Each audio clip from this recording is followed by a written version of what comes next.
Mr. Mehta, they are demanding their money back. Would you care to comment? वैसे आपका source कौन है? Thank you, Mr. Mehta. कौन है तू अरशद मेहता कौन है?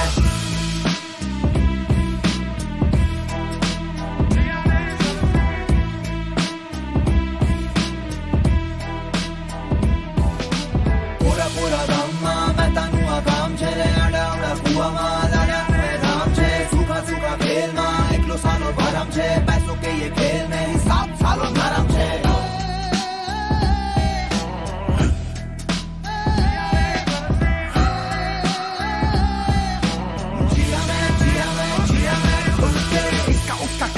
सबका सब ये झोल है घंटे का ये रॉबिन हुड ये गफलों का गेमान है कब सीखेगा ये सब साला बुत बने सब मौन है उसने जीत लिए बासी ब्लफ खोले ऐसा कौन है Now that is a scam.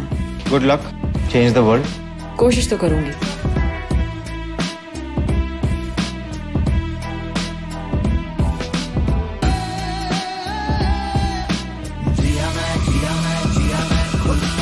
ऐश्वरी, ये अरशद मेहता बैंड है कौन?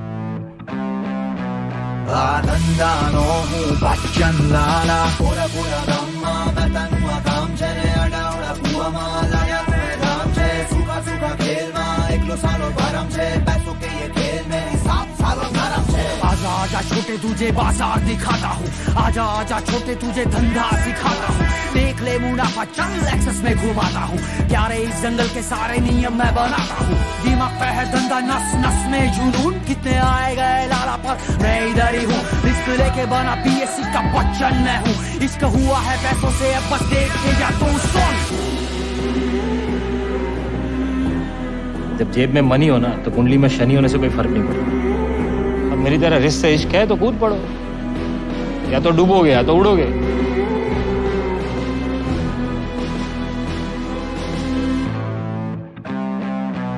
आनंदानो हूँ बच्चन लाला पैसा है ये पैसा लाला मामला गरम है जो डरता है हिसाब से तो अभी तू नरम है धंधे के इस धर्म में किए पूरे कर्म है मुझको झूठा बोले साले सबकी जेबें गरम है जिया मैं खुल के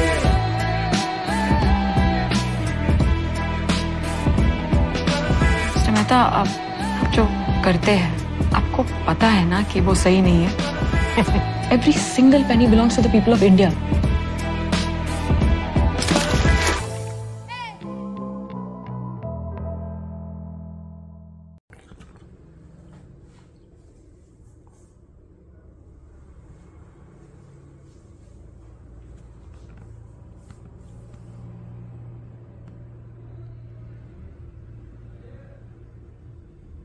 Hello everybody, once again myself Advocate Rajiv Sharma is again with you. Today I have come with a very interesting video. आज मैं आपके लिए लेके आया हूँ बड़ी इंटरेस्टिंग वीडियो. और लास्ट टाइम मैंने आपको बोला था कि the language I will make use of will be पुहिंग, पर मैं अल्टीमेटली सारी ही वीडियो लास्ट टाइम पंजाबी में बना गया. This is our mother tongue. Daily अपने घर में या बाहर और या फ्रेंड्स के साथ या सभी के साथ हम पंजाबी बोलते हैं. तो this is something like which is very inherent in our nature. तो हम इसको छोड़ नहीं सकते पंजाबी को, पर I will try my level best to make use of Hindi today as well with English. मैं हिंदी को भी यूज करने की पूरी कोशिश करूंगा. पंजाबी तो ऑटोमेटिकली अंदर से बाहर निकलेंगे, बिकॉज हम रहते ही कहाँ पंजाब में रहते हैं और पंजाबी नहीं बोलेंगे तो क्या करेंगे. तो let's start with the today's video. जो आज की वीडियो है that is going to very interesting. India में कौन कौन देखो वीडियोस चल रही है इंडियन इकोनॉमी की. मैंने इंडियन इकोनॉमी के बारे में बताना आपको, ठीक है. इंडियन इकोनॉमी में बड़ी चीजें आती हैं, तो वो सारी चीजें मुझे थोड़ी थोड़ी वीडियोस बना के आपको बतानी पड़ेगी. अदरवाइज आपको बाकी जो एंड में मैंने कंक्लूड करना वो नहीं पता चलेगा, ठीक है. लास्ट वीडियो हमने मनमोहन सिंह जी की बनाई थी कि he was such a nice person. वो बहुत ही बढ़िया फाइनेंस मिनिस्टर थे. He was such a nice person and intelligent one also, ठीक है. उन्होंने इंडिया को ग्रोथ के रास्ते पर अग्रसर किया, इंडिया को ग्रोथ के रास्ते पे डाला. तो इंडिया उनके कारण ही जो है तरक्की कर पाया, क्योंकि हमें लीडरशिप में भी कुछ इंटेलिजेंट बंदे चाहिए जो एक सही डिसीजंस लेने की पावर रखते हैं, ठीक है. हमें वो लीडर्स चाहिए जो हमारे हितों की रक्षा के बारे में बात करें, हमारे हितों के बारे में बात करें, तो हम बिना टाइम वेस्ट किए नई वीडियो शुरू करते हैं। Let's start the new video and the name of video is frauds in India. मैंने यूट्यूब पे भी चेक किया, मैंने और जगह भी चेक किया, कोई भी ऐसी वीडियोस फ्रॉड्स ऑफ इंडिया इतनी कोई मतलब क्वालिटेटिव वीडियो मेरे को नहीं मिली। क्यों? बिकॉज जो वीडियोस बनाते हैं वो सिर्फ इसलिए बनाते हैं कि हमें जो व्यूज चाहिए, व्यूज आ जाएंगे तो थोड़े पैसे आ जाएंगे यूट्यूब से, ठीक है। मेरा वो पर्पस नहीं है कि पैसे कमाने हैं मुझे यूट्यूब से, मेरा पर्पस है कि मुझे 4 लोग जाने, क्योंकि मैं उनकी सेवा कर सकूं। क्योंकि एक लीगल एड नाम की चीज होती है जो एडवोकेट लीगल सर्विसेज प्रोवाइड कर सकता है, जिनको जरूरत है, जो पैसे नहीं पे कर सकते।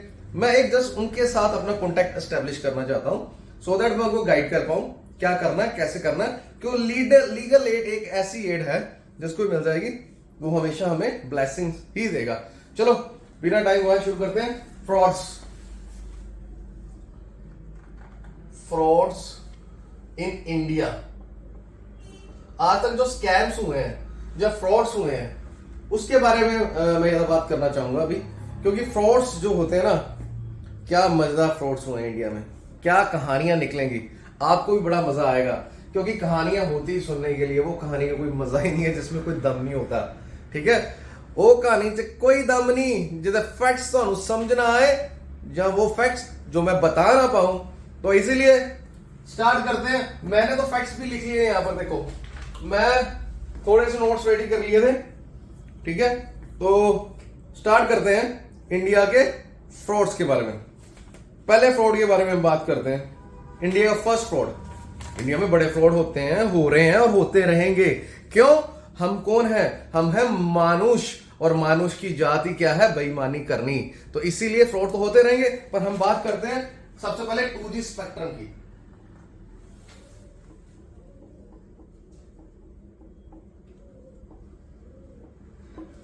स्पेक्ट्रम एक ऐसा फ्रॉड हुआ जिसके कारण कांग्रेस की सरकार गई और बीजेपी की सरकार 2014 में आई, ठीक है जी। और इसका एस्टीमेट लगाया जाता है कि ये कितने का फ्रॉड था? ये 1,76,000 करोड़ का फ्रॉड था। 1,76,000 करोड़ का ये फ्रॉड था और बड़ा मजेदार फ्रॉड था। एक्चुअली पता क्या होता है?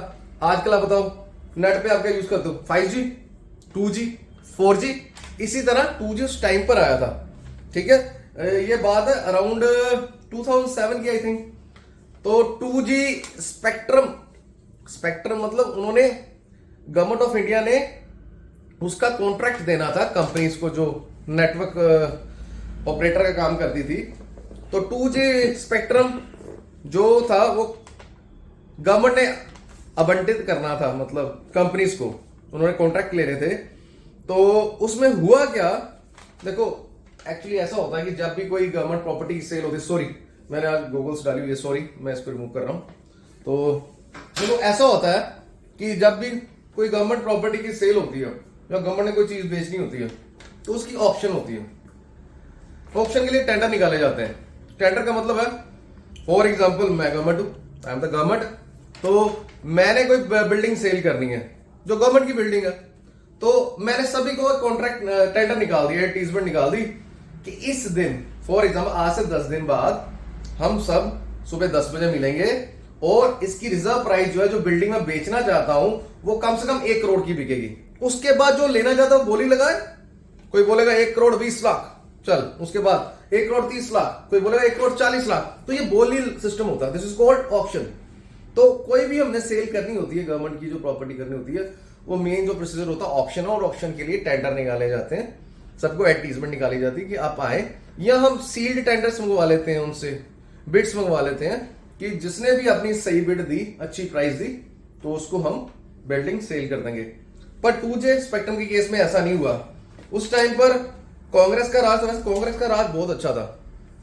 करप्शन भी बड़े हद तक जरूरी होती है लाइफ में। अगर करप्शन ना हो तो इकोनॉमी भी, देखो करप्शन आज की नहीं चल रही, करप्शन सिंस टाइम्स इमेमोरियल चल रही है। मतलब बहुत पुरानी करप्शन चल रही है, जब से सिविलाइजेशन है तब से करप्शन चल रही है, तब से बड़ा कुछ चल रहा है, ठीक है। तो करप्शन कोई नई चीज नहीं है, ठीक है। तो इन्होंने क्या किया, ए राजा थे उस टाइम पर टेलीकॉम मिनिस्टर, एंड कनिमोजी भी थे उनके साथ। आई थिंक ये तमिलनाडु से थे। इन्होंने क्या किया, देखो इन्होंने ऑक्शन की डेट निकाली कि ऑक्शन करेंगे। ऑक्शन को कैंसिल करके इन्होंने पता क्या किया, इन्होंने बोल दिया first come first serve basis. इन्होंने कर दिया first come first serve basis. जो पहले आएगा उसको 2G स्पेक्ट्रम जो भी प्राइस सरकारी रेट है उसके हिसाब से दे दिया जाएगा। Very good. और ये इमीडिएटली इन्होंने अनाउंस किया और इन्होंने कट ऑफ डेट जो थी 1 अक्टूबर 2007 थी उसको एकदम से घटे 25 नवंबर कर दिया। और उनके साथ ऐसी ऐसी कंडीशंस लगा दी कि बैंक गारंटी चाहिए, ये चाहिए, कि बड़े लोगों को तो पता ही नहीं लगा। और कुछ लोग तो लिफ्ट में फंसे रह गए, कुछ भागे भागे गए बैंक से, गारंटियां लेके आए, उनको लिफ्ट में बंद कर दिया गया, बेटा तुम पहुंचो ही ना ऊपर तक, बिल्डिंग तक आओ ही ना।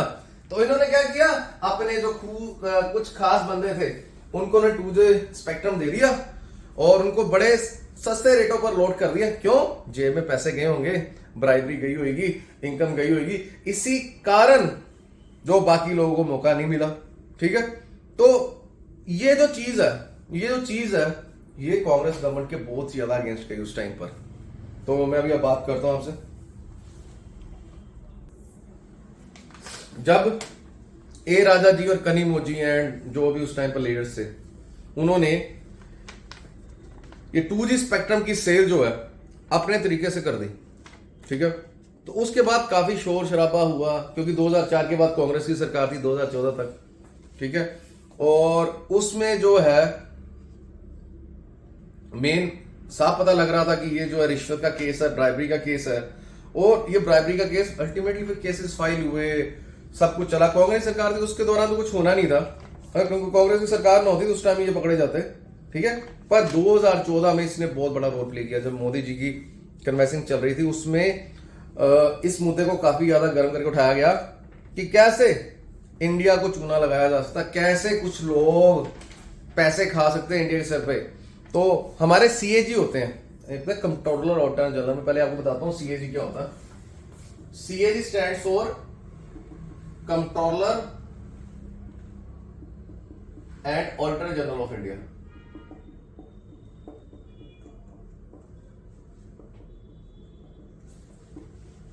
ठीक है, ये ऑडिट करते हैं, इनका काम होता है ऑडिट करना। कंट्रोलर ऑडिटर जनरल का CAG काम होता है। तो ऑडिट ये किसका करते हैं, एक कुछ प्योरली गवर्नमेंट डिपार्टमेंट्स होते हैं, जैसे रेलवे से प्योरली गवर्नमेंट डिपार्टमेंट 100% गवर्नमेंट का ही है। देन आर्मी प्योरली गवर्नमेंट की है, CRPF प्योरली गवर्नमेंट की है। देन कुछ ऐसे इंस्टीट्यूशंस है जो 100% गवर्नमेंट को बिलोंग करते हैं, जिसमें प्राइवेट सेक्टर की कोई भी भागीदारी, कोई भी हिस्सेदारी नहीं है। तो CAG उन सारे जो गवर्नमेंट इदारे हैं, जो गवर्नमेंट इंस्टीट्यूशंस हैं, उनको ऑडिट करती है, ऑडिट करके चेक करती है यहाँ पर जो खर्चे हुए सही हुए, जो प्रोसेस हुई सही हुई, उसमें कुछ गलती तो नहीं है, उसमें कोई घपला तो नहीं है, उसमें कोई फ्रॉड तो नहीं है। तो CAG ऑडिट करता है प्योरली गवर्नमेंट ऑर्गेनाइजेशंस का।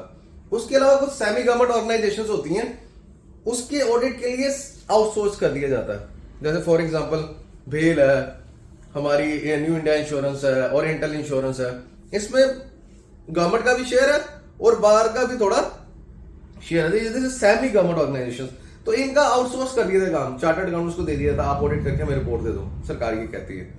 तो CAG ने जब ऑडिट किया ये 2G स्पेक्ट्रम का, तो उसने एक एस्टिमेट लगाया कि ये जो स्पेक्ट्रम जो बिकना चाहिए था, 2G स्पेक्ट्रम जितने का बिकना चाहिए था, वो कम से कम 1,76,000 करोड़ कम पैसे पे बिका।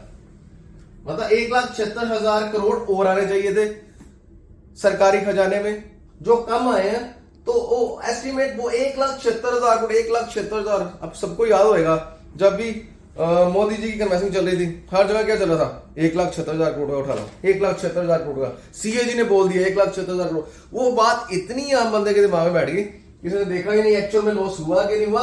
लॉस नहीं था, this was a estimated loss. अगर इसको मार्केट प्राइस पे सेल किया जाता तो कम से कम 1,76,000 करोड़ ज्यादा मिलते। ठीक है, फिर मोदी जी गवर्नमेंट आई, इन पर केसेस हुए, ये हुए। और मजे की बात ये है वो जेल भी गए हैं, ए राजा एंड कनिमोझी, पर हमारी स्पेशल कोर्ट दिल्ली ने उनको बरी कर दिया, क्योंकि ये उन्होंने बोला कि आई थिंक ये एक्सैजरेटेड फैक्ट्स हैं, समथिंग लाइक। उस पर मैं कोई टिप्पणी नहीं करना चाहूंगा। और आज की डेट में CBI ने और ED ने, इन्फोर्समेंट डायरेक्टरेट ने और CBI ने उनके ऊपर हाई कोर्ट में जो अपील ऑलरेडी फाइल कर रखी है। ये जो लीगल प्रोसेसेस हैं ये चलती रहेंगी, ताउम्र चलती रहेंगी, जब तक हमारे ए राजा जी, कनीमो जी और बाकी जो रिलेटेड पार्टीज रहेंगे तब तक उन पर लीगल प्रोसेसेस चलती रहेंगी। और this is not final one, high court के बाद सुप्रीम कोर्ट है, बेंच रिव्यू है, मल्टीपल थिंग्स हैं। तो पहला फ्रॉड जो इंडिया का मैंने आपको बताया 2G स्पेक्ट्रम, भाई एक किसी के पास 1,76,000 रुपए नहीं होते, किसी के पास 76,000 भी नहीं होते, 76,000 किसी के पास 7600 रुपए भी नहीं होते। और ये घोटाला था 1,76,000 करोड़ का, जिसने कांग्रेस की सरकार को उखाड़ के फेंक दिया और बीजेपी की मोदी गवर्नमेंट 2014 में आ गई। इतना बड़ा ये फ्रॉड, इसको इतना यूज किया गया, इसको इतना एडवर्टीज किया गया, इतना ज्यादा बताया गया। तो मैं जानूंगा, कहना चाहूंगा, जो मैं वीडियो में चीजें बता रहा हूं, मेरे बच्चे खास करके जो छोटे बच्चे देख रहे हैं 10वीं के, 10th के, +2 के या जो ग्रेजुएशन कर रहे हैं, इन चीजों को देखो भाई, फ्रॉड होते हैं और लिटरली होते हैं। और बीइंग ए सीए, मैं एडवोकेट तो हूं, right now I am practicing as an advocate. पर ये जो चीजें हुई हैं, स्पेशली जो हुई हैं, ठीक है, इतना कुछ जो हुआ है तो वो भी तो आपको पता होना चाहिए। तो ये एस्टिमेटेड लॉस था, ठीक है, ये एस्टिमेटेड लॉस था। इसके बारे में मुझे एक याद है चुटकुला, अरुण जेटली जी ने सुनाया था किसी स्पीच में, मैं तो नहीं मिला, बहुत बड़े आदमी थे वो, ठीक है, तो अभी तो स्वर्ग में है। तो उन्होंने चुटकुला सुनाया था, जिसने बेईमानी करनी उसने तो करनी है। तो कहते एक बार राजा के दरबार में एक मंत्री था, बड़ी करप्शन करता था। तो राजा ने बोला, तो यह तो करप्शन बड़ी करता, चल तेरे को निकालता हूं यहां से। तो सारे बोलते इसको करेंगे क्या? तो कहते इसको ना समुंदर के किनारे, ओशन के किनारे बैठा देते हैं, ठीक है जी, तू चलो लहरें गिन जाके। तो हर शाम को तूने रिपोर्ट देनी है कितनी लहरें आई, कितनी लहरें गई। तो ऐसे वो किनारे में बैठा हुआ था, समुद्र के किनारे पे मंत्री। तो एक जना आगे पूछ के वो लहरें गिन रहा था, ठीक है। तो एक बंदा आगे बोलता है, आप क्या कर रहे हो? वो कहता, तूने सरकारी काम में विघन डाला है, तुम्हारी हिम्मत कैसे हुई? मेरी तो राजा ने ड्यूटी लगाई है लहरों को गिनने के लिए, तूने मेरे सरकारी काम में विघन डाला। मैं सरकार राजा को तेरी कंप्लेंट करके तेरे को प्रिजन में डालूंगा, तेरे को जेल में डालूंगा। तो कहता, हो सर गलती होगी। कहता, गलती से बचने का उपाय है। कहता, क्या? कहता, निकाल पैसे। उसने उससे पैसे ले लिए। देखो, जिसने बेईमानी करनी है वो लहरें गिनते हुए भी कर सकता है। मन में बेईमानी होनी चाहिए, वो तो कर ही लेगा, कोई भी बंदा कर लेगा। तो इसीलिए जिसने बेईमानी करनी उसको जगह की कोई प्रॉब्लम नहीं है, जहां जाएगा वहां बेईमानी करेगा। लहरें गिनते गिनते भी उसने अच्छे पैसे बनाने शुरू कर दिए। ये था माइंड उसका, ये था उसकी मतलब अचीवमेंट, ठीक है। मैं उसको ही बोलता हूं, ठीक है, बढ़िया यार, ये दिमाग के कारण उसने किया। तो वाचिंग 2G स्पेक्ट्रम मैंने आपको बता दिया। पहला घोटाला जो आपको बताना था 1,76,000 करोड़ का, इतने हजारों करोड़ के घोटाले। आप लोग सोचते हो हम सीए करेंगे, एडवोकेट बनेंगे, आर्किटेक्ट बनेंगे, ये करेंगे, लाख रुपया salary. What you are, these are the politicians, these are, I just don't want to make use of the harsh words. पर कितना कितना करोड़ ले जाते हैं और फिर भी पेट नहीं भरते इनके। पेट भरेंगे कि नहीं भरेंगे? अभी नहीं भरेंगे। जो लालची इंसान है, जो इंसान ही गंदा है, वो कभी भी अपना पेट नहीं भर सकता, वो तड़पता ही मरेगा, पैसे पैसे पैसे पैसे करता, ठीक है। तो इसी के साथ मैं विश्राम करता हूं। पहले घोटाले को, दूसरे घोटाले के लिए तैयार हो जाइए, उसके बारे में बताता हूं। Thank you very much. Hello buddy, next scam लेके आए थोड़े वास्ते, कॉमनवेल्थ गेम्स फ्रॉड या स्कैम कह लो। अराउंड हुआ है 2010 में। तो इसके बारे में बात करते हैं। बड़ा मजेदार ये स्कैम था। जिनको इसके बारे में पता, उसके बारे में फ्रॉड तो जानो ना, इंडिया में कौन कौन से फ्रॉड हुए हैं, कैसे हुए हैं। एक्चुअली कॉमनवेल्थ कंट्रीज हैं कुछ, वो कंट्रीज मेनली वो कंट्रीज हैं जिसमें ब्रिटिश ने, इंग्लैंड ने, ब्रिटिश ने या यूके ने राज किया। वो उनकी कॉलोनीज होती थी उस टाइम पर, ठीक है। तो जब ये आजाद होगी, इन्होंने एक ग्रुप बना लिया, कॉमनवेल्थ ग्रुप, नेशंस बोलते हैं।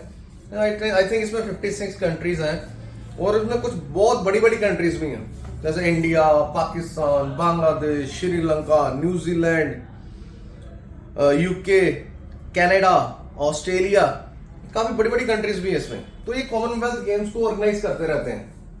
तो 2010 में इसको ऑर्गेनाइज करने के लिए, इसको होस्ट करने के लिए इंडिया को इन्होंने अपॉइंट किया कि आप इसको होस्ट कीजिए।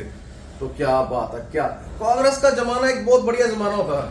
उस टाइम पर इंडिया की ग्रोथ रेट भी बहुत ज्यादा थी। क्यों? करप्शन बहुत ज्यादा थी, हर कोई पैसे खा रहा था, इधर से उधर से उधर से, ठीक है। करप्शन बुरी चीज है, पर इतनी भी बुरी नहीं है, क्योंकि मैं बताऊंगा करप्शन कैसे अच्छा रोल प्ले करती है। ठीक है, करप्शन के कारण कैसे परचेजिंग पावर बढ़ जाती है, पर इतना पैसा नहीं खाना चाहिए था भाई यार। कॉमनवेल्थ गेम्स में ठीक है जी, इंडिया को इसकी स्पॉन्सरशिप मिलेगी, इंडिया कॉमनवेल्थ 2010 में करेगा। सुरेश कलमाड़ी जी इसकी जो कमेटी थे उसके चेयरमैन थे भाईजान, क्या इन्होंने करप्शन करी। एक जो पेपर का रोल होता है वो 4-4 हजार रुपए का खरीदा इन्होंने। ठीक है, फॉर एग्जाम्पल एक जनरेटर है जिसकी कॉस्ट ही 10,000 है, वो 50,000 किराए पे लिया इन्होंने, कि 50,000 किराए पे लिया। किस किस को कितने कितने पैसे निकले सोचो। तो ये अंधेर नगरी जो चल रही थी, ये हमारे मनमोहन सिंह जी राज में चल रही, कोई बात नहीं, सबसे बढ़िया फाइनेंस मिनिस्टर वही हुए हैं।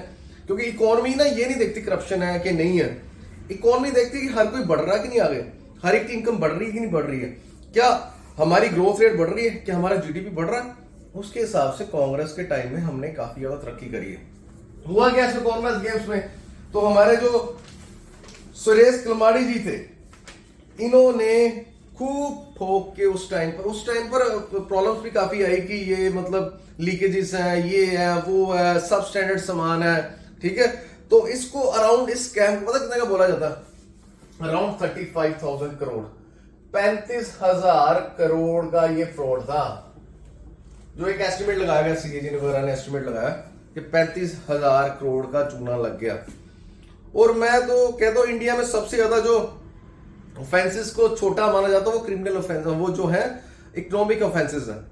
ठीक है, किसको मारना, लड़ाई झगड़ा, उसमें बंदा जेल जाता, बाहर नहीं आ पाता। पर ऐसे ऑफेंसेस में अंदर जाते हैं, बाहर आते हैं, बाहर आते हैं, फिर अंदर जाते हैं, कोई प्रॉब्लम ही नहीं। 35,000 करोड़, एक आम बंदे ने 35 लाख देना हो ना बैंक का, बैंक पूरा हाल कर देता हो। या 35,000 करोड़ वाले देखो मजे से घूम रहे हैं अभी भी। ठीक है, this is the harsh reality of the life. Commonwealth games में प्रॉपर ठोक में 2000, इसने भी 2014 में जब बीजेपी गवर्नमेंट आई उसका रोल बहुत अच्छा प्ले किया। कि ये भी मुद्दा बहुत हुआ कि कॉमनवेल्थ गेम्स में कितना बड़ा सुरेश कलमाड़ी जी हमारे जो थे उन्होंने फ्रॉड को किया। तो अल्टीमेटली ये भी एक फ्रॉड था, तो इस फ्रॉड को यहीं पर बंद करते हैं। तो नेक्स्ट फ्रॉड की बात करते हैं, फ्रॉड नंबर 3, तेल की स्कैम। ठीक है, ये तेल की स्कैम कितने का था, दिस इज कोई इसको 32,000 करोड़ करता है, कोई इसको कहता 25,000 करोड़, पर एक बात श्योर है सारे इसको 20,000 करोड़ प्लस कहते हैं, मोर देन 20,000 करोड़ रुपीस। ओ भाई मैं उस टाइम के 20,000 करोड़ बोल रहा हूं। तो ये तेल की स्कैम जब हुआ था, जब भी हुआ था आज 10 साल 15-20 साल पहले, तो उस टाइम पर था ये 20,000 25,000 करोड़। आज की करेंसी के साथ कन्वर्ट करके महंगाई हो रही है ना, महंगाई बिल्कुल हो रही है। आज अगर हम फॉर एग्जांपल 10 साल पहले हमें एक बाइक मिलती थी 40,000 की, वो बाइक आज 80,000 की है। तो इसी हजार पे वो जो 20,000 करोड़ उस टाइम का आज का 40-50,000 करोड़। तो जो 20,000 करोड़ मिनिमम ये कह रहे हैं, इन्होंने क्या किया भाईजान हमारे जो थे, इन्होंने पॉलिटिशियंस ब्यूरोक्रेट्स के साथ मिलके जाली स्टैम्प पेपर छापने शुरू कर दिए। और पूरे 12 स्टेट्स तो ऐसे थे इंडिया में जिसमें प्रॉपर वही चल रहे थे, सरकारी जो stamp paper, duplicate stamp paper. आज की डेट में ई स्टैम्प पेपर चल पड़े हैं, that is a very good thing. जो मैं कहता हूँ ठीक है, करप्शन को रोकने का बड़ा अच्छा उपाय है कि आप टेक्नोलॉजी को यूज कर लो। ठीक है, तो इन्होंने जाली स्टैम्प इसको 5,000 10,000 20,000 स्टैम्प करना था, प्रिंट ही निकालना, प्रिंट निकालना और भेज दिया। ये तेलगी साहब जेल में मरे, कहते हैं कोई एड्स थी, पता नहीं कौन सी बीमारी थी। इतना पैसा जो हजम ना हो पाए वो भी बुरा है। पैसा उतना होना चाहिए जितना आपको डाइजेस्ट हो जाएगा। ज्यादा तो लंगर लगा दो भाई, किसी की हेल्प कर दो, किसी के पास चले जाओ मदद करने के लिए। ये पैसा जो है सर्कुलेशन में रहना चाहिए। जब तिजोरियों में बंद हो जाता है, जब हम इसको अपना कंट्रोल, इसको इसके मालिक समझते हैं, तभी नुकसान होता है। तो थोड़ा तेल की स्कैम भी मैंने आपको बता दिया, तो बड़ा ब्रीफ में बताया तेल की स्कैम, ज्यादा तेल की स्कैम चलो 20-25-30,000 करोड़ का है। उसके बाद मजेदार स्कैम जो आया, जो मुझे बड़ा ही पसंद है, वो है सत्यम स्कैम। तो इसको मैं रब करता हूं अभी और सत्यम स्कैम के बारे में बात करते हैं, क्योंकि सत्यम स्कैम जो है पढ़े लिखों को भी बड़ा मजा आता है।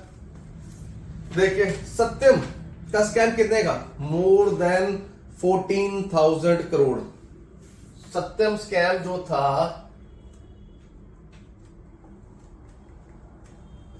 14,000 करोड़ से ज्यादा का था। और मेरे अकॉर्डिंगली 14,000 करोड़ तो एक एस्टिमेशन है, इससे भी कई गुना ज्यादा का था। वो बताऊंगा कैसे, ठीक है। अब सत्यम जी क्या थे उस टाइम पर, इंडिया की कुछ टॉप मोस्ट आईटी की कंपनीज होती थी, जैसे आईटी की टॉप मोस्ट कंपनी थी TCS, Wipro, Infosys, and then नाम आता था सत्यम का। ये जो आईटी कंपनीज होती है इनका काम होता है सॉफ्टवेयर बनाना या मेंटेनेंस देनी, क्योंकि इंडिया आज की डेट में जो बहुत ज्यादा फॉरेन एक्सचेंज अर्न कर रहा है वो सॉफ्टवेयर के बेसिस पर है। India is number 1 as far as IT is concern. पूरे वर्ल्ड को आईटी सर्विसेज इंडिया ही दे पा रहा है इस टाइम पर, ठीक है। तो नंबर 4 पे आती थी, इतनी बड़ी कंपनी थी ये सत्यम की। और ये भाईजान इनके थे, नाम था राजू रामालिंगा, राजू रामालिंगा ये नाम था। आई थिंक मैं इसको पढ़ लेता हूं, क्या नाम था इनका प्रॉपर, राजू रामालिंगा था इनका नाम। ये भाईजान क्या करते थे, इन्होंने सिफन ऑफ कर दिए जो कंपनी के सत्यम के लिक्विड एसेट्स थे, उसमें जैसे कैश था या बैंक एफडीआर थी, वो सारे खा पी गए। इन्होंने किया क्या, वो पैसा वहां कंपनी से निकाला, ठीक है, जो कंपनी का पैसा था, शेयर होल्डर्स का पैसा, इन्वेस्टर्स का पैसा, उसको उन्होंने रियल एस्टेट में लगाया। इन्होंने सोचा रियल एस्टेट में डबल हो जाएगा, डबल्स में वापस फिर रख दूंगा, पर ऐसा नहीं होता, ठीक है। वो पैसे डूब गए, ठीक है। और अल्टीमेटली इन्होंने खुद अपने आप इसको एक्सेप्ट किया कि मैंने ये किया। मुझे अभी भी वो लाइन बड़ी याद आ रही है जिस लाइन इन्होंने किया था। इन्होंने बड़ी अच्छी लाइन बोली थी उस टाइम पर, वो न्यूज़पेपर, इंग्लिश न्यूज़पेपर बड़ी चली थी। इन्होंने बोला था, I am riding a tiger, don't know how to get of.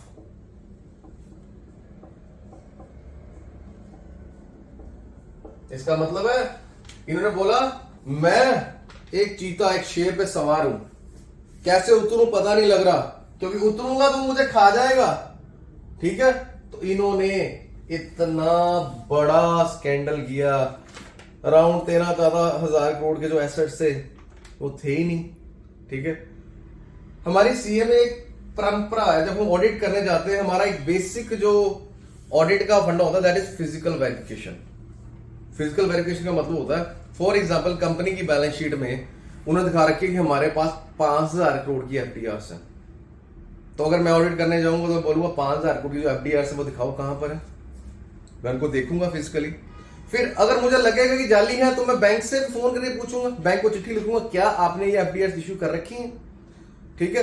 Cash, अगर उन्होंने 5,000, 2,000, 4,000 करोड़ कैश दिखा रखा तो मैं जानूंगा कहां रखा वो कैश, दिखा दो ना हमें भी, हमने अपनी रिपोर्ट देनी है, जो ऑडिट तो हर कंपनी का होता है। तो उस केस में एक सीए जो है उनकी गलती पाएगी, गलती उनकी भी नहीं है, बिकॉज जब तक इंडिपेंडेंस नहीं होगी ऑडिटर की, जब तक appointment of an auditor will not be done by some higher authority like government and corporate department, तो तब तक इंडिपेंडेंस नहीं है। हर एक को काम ढूंढना भी है, करना भी है, फीस भी लेनी और घर भी चलाना, ऐसा नहीं होता।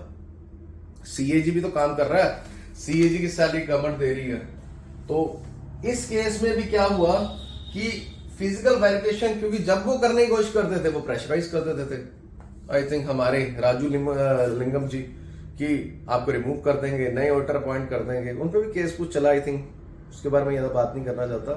पर देखो, जब भी कोई फ्रॉड होता है, या तो उसमें नेग्लिजेंस होती है या उसमें कनाइवेंस होती है, या तो कोई मिला होता है, कल्यूजन होती है, या तो नेग्लिजेंस होती है, नहीं तो फ्रॉड हो ही नहीं सकता।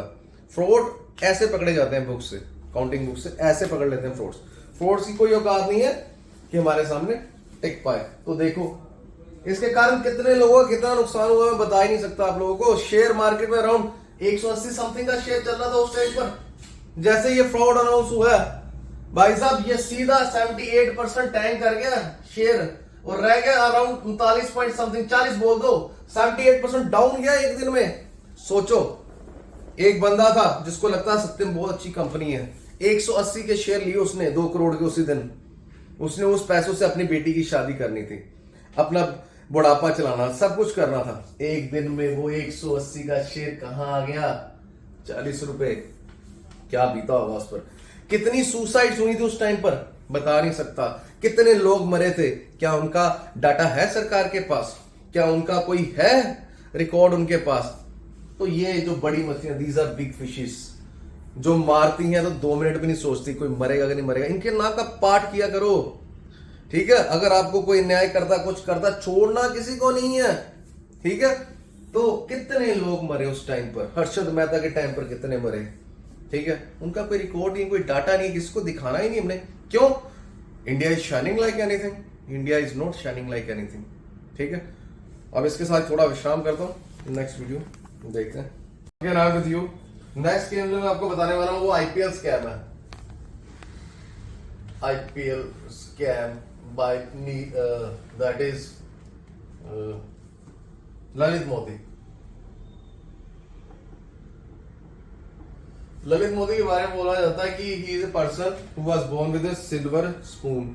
उनका जन्म मुंह में चांदी के चम्मच के साथ हुआ था। इतने रिच परिवार से वो बिलोंग करते हैं। और वाइस प्रेसिडेंट विद बीसीसीआई, सबसे रिच बोर्ड जो है ना क्रिकेट का, वो इंडिया का बीसीसीआई, ठीक है? उसके वाइस प्रेसिडेंट भी थे उन्होंने।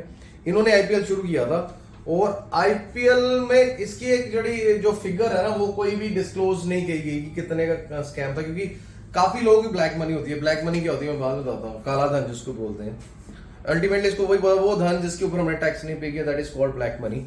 वो मैं आगे आपको बता दूं क्या होता है। तो काफी जगह मॉरिशस एक रूट होता है, मॉरिशस रूट के साथ शेल कंपनीज होती हैं, उनके वहां पर जाके इन्वेस्टमेंट करके वहां से दोबारा इंडिया में इन्वेस्टमेंट आती है, ठीक है? इन्वेस्टिगेशन होगी तो हर एक चीज पकड़ी जाएगी, ऐसी कोई भी चीज नहीं है। अगर ऑडिट किया जाए और उसका एक कॉम्पिटेंट चार्टर्ड अकाउंट, जैसे मैं चार्टर्ड अकाउंटेंट, मैं ऑडिट करूँ तो मैं कोई भी फ्रॉड को डिटेक्ट कर सकता हूँ, अनर्थ कर सकता हूँ, ठीक है? तो उसमें आईपीएल में काफी ज्यादा जो इरेगुलरिटीज पाई गई, काफी लोगों की ब्लैक मनी इन्वॉल्व थी उसमें, पर इसकी कोई ऑफिशियल फिगर बाहर नहीं आई। उस टाइम ललित मोदी को रिमूव कर दिया गया, उनके ऊपर भी काफी कुछ सेक्शंस लगे, ये या वो। पॉलिटिकल गेम भी होती है, बिकॉज जब तक हम प्रिय रहते हैं कुछ उच्च बंदों के, तो हमारे ऊपर कार्रवाई नहीं होती। जब कार्रवाई, देखो इसमें ये जो है ना पॉलिटिकल गेम जो चलती है, इसमें ये होता है कल को किसी के साथ आपने रिवेंज निकालना तो उसके ऊपर केस डाल देते हैं, ठीक है? उसको फंसा देते हैं। वैसे गलती तो हर कोई कर रहा है, फ्रॉड तो हर कोई इन्वॉल्व है, तो पैसे तो हर एक को चाहिए। तो आईपीएल स्कैम मतलब समझो इतनी जबरदस्त पार्टीज होती हैं यहाँ पर, एक एक टीम हजारों करोड़ों की बिक रही है इनकी। एंड हमारे शाहरुख खान जी के पास भी टीम्स हैं, देन और लोगों के पास भी टीम्स हैं, ठीक है? तो मैं आईपीएल के बारे में बात कर रहा हूँ। इतनी जबरदस्त पार्टीज होती है, इतना ग्लैमर होता है, इतना फैशन होता है, इतना पैसा लगता है, और हर कोई चाहता है कि वो आईपीएल में प्ले करे। हर एक बच्चे का, चलो बहुत अच्छी एवेन्यूज उन्होंने खोल दी है कि हर कोई तो इंडियन क्रिकेट टीम में जा नहीं सकता, पर इन्होंने बड़ा जबरदस्त वो कर दिया है कि इसकी ऑफिशियल फिगर बाहर नहीं हुई, पर मेरे अकॉर्डिंग ये फिगर जो है हजारों और लाखों करोड़ों में हो सकती है। तो प्रॉपर इन्वेस्टिगेशन कभी इसकी की नहीं गई, बिकॉज जो भी पावर में होता है उसके रिप्रेजेंटेटिव बीसीसीआई में होते हैं, और यहाँ आईपीएल बीसीसीआई का ही एक वर्जन है, तो उसके बारे में ज्यादा कह नहीं सकते। चलो एनी हाउ, नेक्स्ट करते हैं बफोर स्कैम। ये बड़ा मजेदार स्कैम था, इसके कारण जो है ना बफोर स्कैम, इसको नंबर मैं 6 पे रख रहा हूं क्योंकि ऑलरेडी आई थिंक मैं 5 फ्रॉड्स आपको स्कैम्स बता रखा हूं। बफोर स्कैम जो था ना वो राजीव गांधी जी के टाइम पे हुआ था, और उसके कारण उनको प्राइम मिनिस्टरशिप से हाथ धोना पड़ा था। वीपी सिंह जी जीत गए थे उस टाइम पर। तो इसे बोला जाता है कि एक हाउसर गन्स होती हैं 155 mm की थी, जो स्वीडन से इन्होंने परचेज करी थी, ठीक है जी? तो उसमें एक डिस्क्लोजर आया था, स्वीडन के तरफ से ही आया था, कि एक स्टेट रेडियो होता है उसका, स्वीडन का स्टेट रेडियो जो सरकारी रेडियो, उसमें उन्होंने एक अंडरकवर ऑपरेशन किया था, और वो अंडरकवर ऑपरेशन उन्होंने किया था बफोर्स, जो उनकी सबसे बड़ी बिगेस्ट आर्म मैन्युफैक्चरर कंपनी है, उसके ऊपर किया था। उसमें ये डिस्क्लोज हुआ था कि इन्होंने जो गन्स है, हाउविट्जर गन्स बोलते हैं 155 mm की, उसको सेल करने के लिए इंडियन पॉलिटिशियंस को अराउंड 16 मिलियन ब्राइब पे की थी। $16 मिलियन इन्होंने ब्राइब पे की थी, जिसमें कुछ एनआरआईज का भी नाम आया, हिंदुजा ब्रदर्स का भी नाम आया था, राजीव गांधी का मेन नाम आया था उस टाइम पर, जिसके कारण this was a startling revolution by the state radio of the Sweden. तो ये इंडिया की तरफ से कोई रेवल्यूशन नहीं थी, ये कोई इन्वेस्टिगेशन इंडिया में नहीं हुई थी। वहां पर एक न्यूज चली, उस न्यूज को हमारे मीडिया ने पिक किया और हमारे इंडिया में चलाया। तो वैसे ये बफोर्स जो गन्स थी, इन्होंने बड़ा जबरदस्त रोल प्ले किया है कारगिल की वॉर में। इतनी जबरदस्त ये प्रूव हुई थी ना, पाकिस्तान की धज्जियां उड़ा दी थी इन बफोर्स गन्स ने। तो ये मतलब हमारी जो विन हुई थी पाकिस्तान के ऊपर, तो उसमें बड़ा इन्होंने कंक्लूडिंग रोल प्ले किया था इन गन्स ने। बहुत ही जबरदस्त धमाके किए थे पाकिस्तान की तरफ इन्होंने। तो अल्टीमेटली स्कैम जो भी है, अल्टीमेटली गन्स हमारे पास आ गई, तो वेरी गुड थिंग। तो ये तो करप्शन तो चलती रही, करप्शन तो कभी रुकने वाली है नहीं, करप्शन को कौन रोक सकता है, ठीक है। तो अल्टीमेटली बिफोर स्कैम भी मैंने आपको थोड़ा सा बता दिया, क्योंकि ज्यादा मैं डिटेल में जाऊंगा तो बाकी जो चीजें रह जाएंगी, ठीक है। अब उसके बाद नंबर 7 बता रहा हूं, हर्षद मेहता। भाई इसका तो सीरियल भी आ गया, लोग इसको हीरो मानते हैं आज की डेट में। बिग बुल नाम की मूवी बन गई है। अमिताभ बच्चन के बेटे क्या नाम है उनका, अभिषेक बच्चन, उन्होंने रोल प्ले किया, ठीक है। हीरो है आज की डेट में हर्षद मेहता।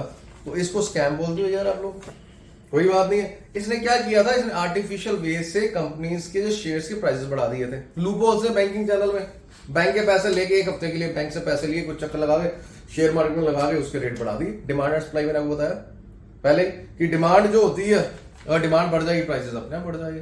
तो इन्होंने आर्टिफिशियल लूप होल्स को यूज करके अराउंड 5000 करोड़ का ये फ्रॉड कहते हैं। मैं एक्चुअली में फ्रॉड नहीं था, ये लूप होल्स ने यूज किए थे। हर्षद मेहता ने पैसे लेता था, फिर पैसे वापस कर देता था, फिर लेता था, फिर कर देता था। आपने सीरियल देखा हुआ बिग बुल सीरियल भी, वो समथिंग लाइक वैसा ही है, ठीक। और मूवी भी आ रखी है इसकी, ठीक है। तो this is one of Harshad Mehta scam कहते हैं। I am not interested much in this, because आप लोगों को काफी कुछ पता है इसके बारे में, हर्षद मेहता स्कैम के बारे में।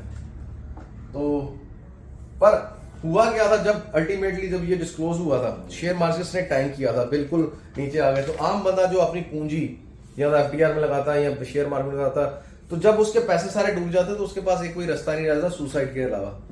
एक बंदे को 1 लाख उसने शेयर मार्केट में लगा दिया, 1 लाख, ये सोच के 2 लाख हो जाएंगे 2-3 साल में, वो 1 लाख ही नहीं बचा, 10,000 रह गया, 5,000 रह गया, क्या करेगा गरीब बंदा, ठीक है। तो हमें सबको सोचना चाहिए, तो वो मी बंदे जो इतना फ्रॉड करते हैं कि हम कुछ नीचे वालों के लिए भी छोड़ दें, इतना सा कुछ समथिंग लाइक, मतलब इतना छोड़ दें, ठीक है। नेक्स्ट एक कोबलर स्कैम हुआ, उसके बारे में बताता हूँ। ये भी इतना कोई खास नहीं था। कोबलर ये शूज की कंपनी थी की, ठीक है जी।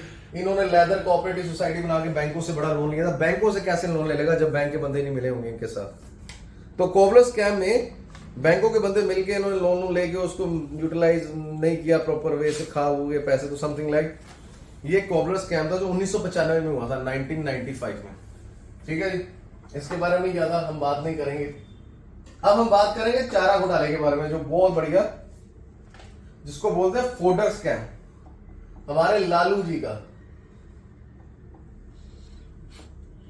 ये जो स्कैम होते हैं तो ऐसे नहीं हो जाते। फोडर स्कैम बिहार में हुआ था, लालू प्रसाद यादव जी, इसको चारा घोटाला भी कहा जाता है, ठीक है। इन्होंने क्या शो किया कि हमने बहुत ज्यादा शर्ट्स बना रखे हैं, वहां वो जो गायें हैं उनके लिए चारा लेके आया जाता है, मेडिसिन लेके आया जाता है, सब फर्जी, सब कागजों में। एक्चुअल में जाओ कुछ नहीं मिलेगा। फॉर एग्जाम्पल मैं बोलता हूँ कि अमृतसर में रंजीत एवेन्यू में एक शर्ट है जहां पर इतनी गायें, उसके लिए चारा चाहिए, है ही नहीं कुछ, नथिंग लाइक दैट। तो फिक्टिशियस बिल आ गए, मतलब इसको 900 करोड़ का फोडर स्कैम था। ओ भाई देखो कितना पैसा हमारे पॉलिटिशियंस खा जाते हैं, ठीक है। 900 करोड़ भाई, 9 करोड़ भी हो ना तेरे पास, तेरी जिंदगी सफल हो जाए। पर 900 crore is something like great figure, and this people don't mind eating it like anything. आम बंदा तो तड़प रहा है, जन्मों से तड़प रहा है, उसको तड़पने दो, ठीक है। तो अभी भी याद है मुझे, उस टाइम पर लालू जी का बयान आया था, उन्होंने बोला था जिसका चारा हम खाए हैं, गाय का चारा खाए हैं, गाय तो कुछ बोल नहीं रही, आप क्यों बोल रहे हो। तो देखो ये बंदे की इतनी जबरदस्त स्टेटमेंट थी कि गाय का हमने चारा खा लिया, गाय तो कुछ कह नहीं रही, आप क्यों बोल रहे हो। तो खाने दो उसको चारा, सारे मिलके खाओ, जो खाना जिसका भी, ठीक है। Then this was a fodder scam जो हुआ, इसको कंक्लूड करना बड़ी जल्दी because scam. Then hawala scandal हुआ। हवाला स्कैंडल होता है भाई, हवाला के जरिए ना, मतलब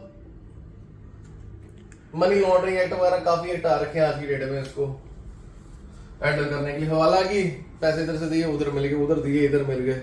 तो बड़े बड़े लीडर्स का, अपने एल के अडवाणी जी का नाम आया इसमें, और कई लीडर्स का देन फिर हवाला के जरिए पेमेंट हिजबुल मुजाहिदीन को भी जाती रही है, ये भी जो न्यूज में जो खबरें आती रही हैं। तो हवाला स्कैंडल भी बड़ा जबरदस्त था, ठीक है, उसके बारे में क्या बात करूं, ठीक है। और अब मैं आपको बताने जा रहा हूं जो बहुत बड़ा स्कैंडल है आज तक का, उसको मैं 11वां नंबर दे रहा हूं, that is ABG shipyard bank scam. APG shipyard bank scam जो है 22,848 करोड़ का इसको स्कैम बोला जाता है। 22,848 करोड़। ओ भाई, करोड़ हटा के इतने पैसे भी दे दूं ना आपको, आप तब भी खुश हो जाओगे, ठीक है। और ये जो 5 साल में हुआ फ्रॉड, 2012 से लेके 2017 के बीच में हुआ, ठीक है। और इसने क्या किया था, इसने मनी बोरो की थी। एबीजी शिपयार्ड बहुत पुरानी कंपनी है, बहुत जबरदस्त पुरानी कंपनी है, और इसको लोन दिया था कंसोर्शियम ऑफ 28 बैंक्स ने। एक्चुअली पता क्या होता है, जब रिस्क ज्यादा होता है ना, एक बैंक कभी लोन नहीं देता, फिर एक ग्रुप बन जाता बैंक का। तो 28 बैंकों का ग्रुप बना था इसको लोन देने के लिए, क्योंकि इसकी डिमांड ज्यादा थी। तो 22,848 करोड़ का फ्रॉड, कि जिस पर्पज के लिए पैसा मिला उस पर्पज के लिए यूज नहीं किया, बिजनेस के लिए इधर उधर से फन ऑफ कर दिया, कोई उधर इन्वेस्ट कर दिया, कोई प्रॉपर्टी में लगा दिया, कोई इधर कर दिया, वो कर दिया। तो ये 2019 में आइडेंटिफाई हुआ, बड़ा जबरदस्त फ्रॉड था ये, ठीक है। तो अल्टीमेट था ये फ्रॉड, ठीक है, एबीजी शिपयार्ड।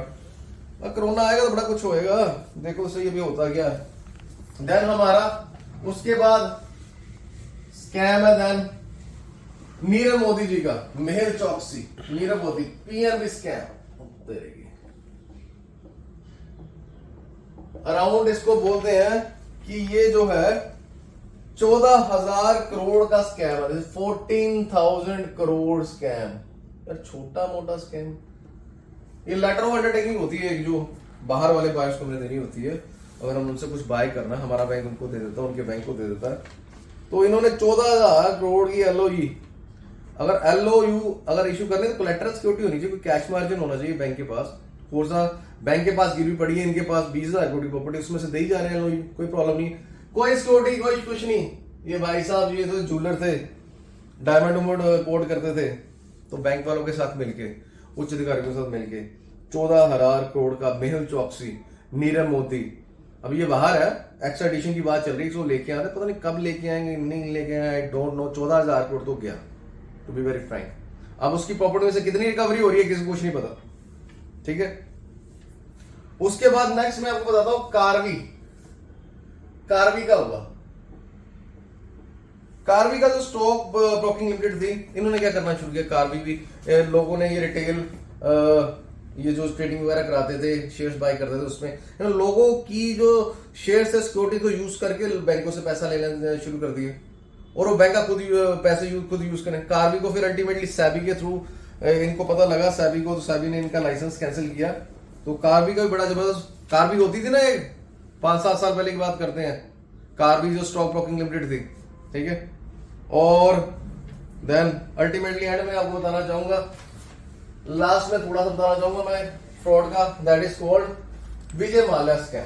विजय माल्या जी हमारे महान, आप उनकी वीडियोस देखते हो, यूट्यूब पे देखते हो, कितने ग्लैमर वाले बंदे हैं, इनके इधर उधर, ठीक है, मॉडल्स घूमती हैं, किंगफिशर एयरलाइंस इनकी थी, लिकर बिजनेस इनका।